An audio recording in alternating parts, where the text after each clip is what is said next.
Hi friends, பிரண்டை துவையல் தாங்க செய்ய போகிறேன். இது நம்ம இதில் பறிச்சதுங்க.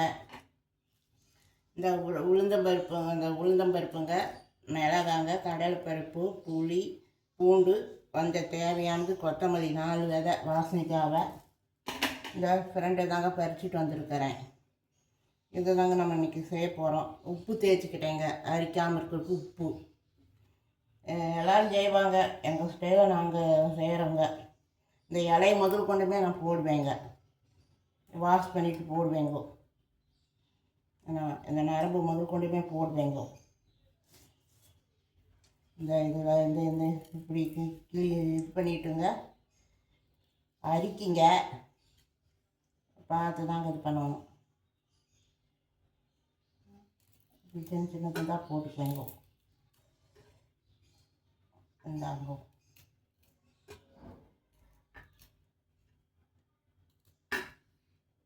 இங்கே பாருங்க, இப்படி தாங்க.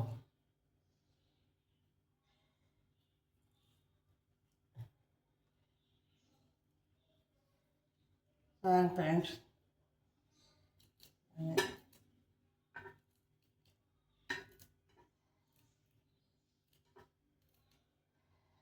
இது பிஞ்சு இதுங்க, அதனால் இது ஒன்றும் இந்த இப்படியே போடலாங்க. ஒன்றும் சுத்தம் பண்ண வேண்டியது இல்லை. இதை போட்டால் ஆட்டில் உள்ள கொழுப்பெல்லாம் குறைச்சி விட்ருமாங்க. கொலஸ்ட்ரால்லாம் குறையுமாமா, ஹார்ட் அட்டாக்கும் வராதாமா, அடப்பு ஏற்படாதாமா. உங்களுக்கு தெரியும், தெரியாது ஒன்றும் இல்லை. எனக்கு தெரிஞ்ச பாணியில் நான் சொல்லிக்கிட்டு இருக்கிறேங்க. இந்த ஒன்றுமே இருக்காதுங்களா, முத்துச்சினாட்டாங்க இந்த நார் வரும். நார் இப்படி உருவிட்டோம்னா இதாயிருங்க. இந்த பாருங்க.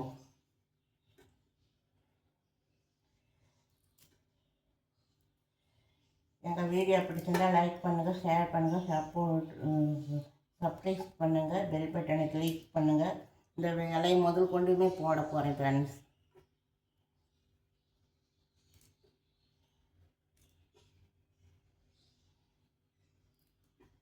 இந்த பக்கம் சாதம், இந்த பக்கம் துவையல் வைக்க போகிறேங்க.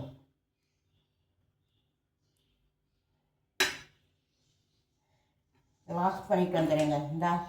இதுதாங்க வேஸ்டேஜ், நல்லா வாஷ் பண்ணிட்டு வந்துடுறேங்க.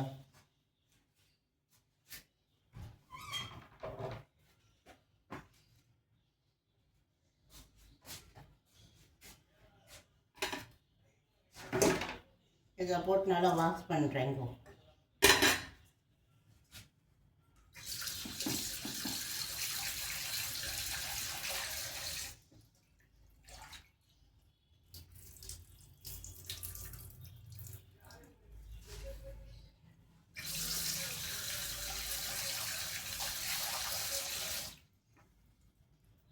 ஸ்டேஜ்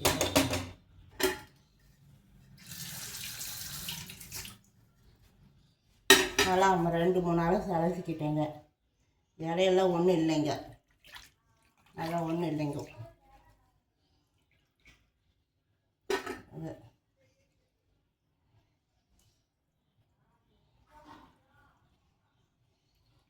அப்படி தான் ஃப்ரெண்ட்ஸ், வாஷ் பண்ணிட்டேன். துவையல் அரைக்கணும், வதக்கிறது தான் நான்.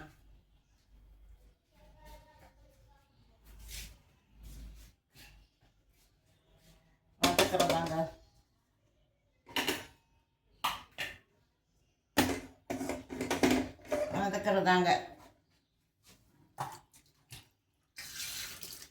கையும் வாஷ் பண்ணிட்டேங்க, இன்னும் அடுத்து இதில் துவையல் எப்படி வைக்கிறேன்னு பார்க்கலாங்க. பாய்ங்க.